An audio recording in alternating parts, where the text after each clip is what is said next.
Welcome to my channel unique dictation Ramdhari खंड 1 की exercise number 20। Speed 80 word per minute रहने वाली है। और दोस्तों, लिखने से पहले चैनल को प्लीज़ लाइक और सब्सक्राइब कर दें। आइए लिखना स्टार्ट करते हैं। स्टार्ट। महोदय, मैं आपके बारे में कहता हूँ। जब मैं छोटा था और कॉलेज में पढ़ रहा था, तब रूस और जापान के बीच युद्ध छिड़ा। उस समय समाचार पत्रों में जापान के संबंध में बहुत सी बातें छपा करती थी। उनमें एक बात यह भी थी कि जापान में समूरिया जाति के लोगों ने अपने सब अधिकार वहाँ के राजा को दे दिए थे। उसके बाद जापान बड़ी उन्नति कर सका। हम लोग यह पढ़कर आश्चर्य और सराहना करते थे। उससे बढ़कर हमारे यहाँ के लोगों ने स्वराज्य स्थापित होने के बाद 1-2 वर्ष में एक उदाहरण उपस्थित करके दिखाया। हम भी अपने हजारों वर्षों के इतिहास को नहीं भूलेंगे, जो रियासत अलग अलग स्थापित हो गई थी और एक प्रकार से भारत कई टुकड़ों में बटा हुआ था। वे सब टुकड़े एक हो गए।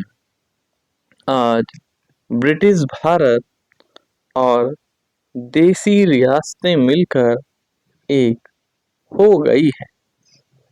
उसके बाद हमारे सामने यह प्रश्न आया कि भारत के लोग केवल स्वराज्य से ही सुखी नहीं हो सकते, उनको किसी न किसी प्रकार सुखी बनाना है।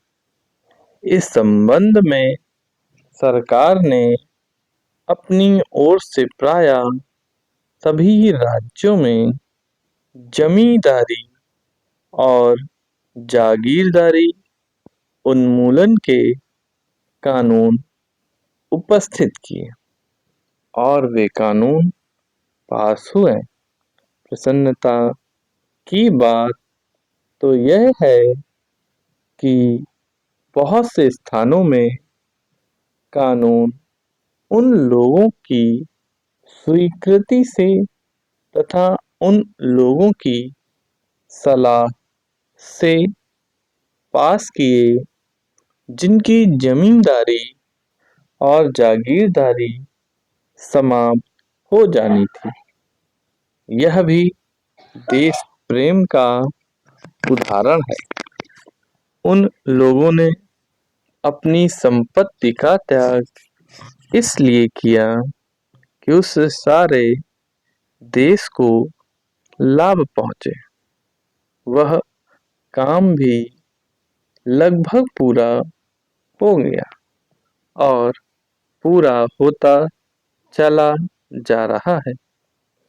हमारे सामने मार्ग प्रशस्त है और अब हमें इस पर चलने की शक्ति चाहिए।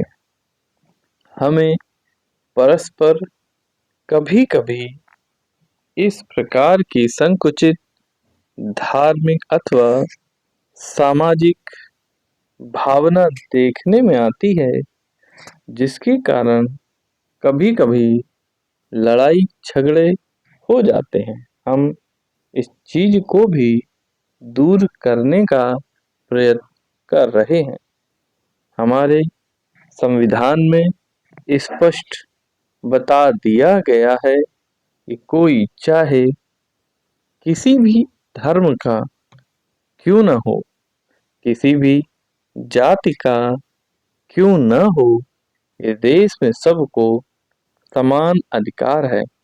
गरीब से गरीब आदमी को भी वही एक वोट देने का अधिकार है जो कि राजा साहब को है, या मुझे धर्म के नाम पर किसी प्रकार का भेदभाव नहीं किया जाता है।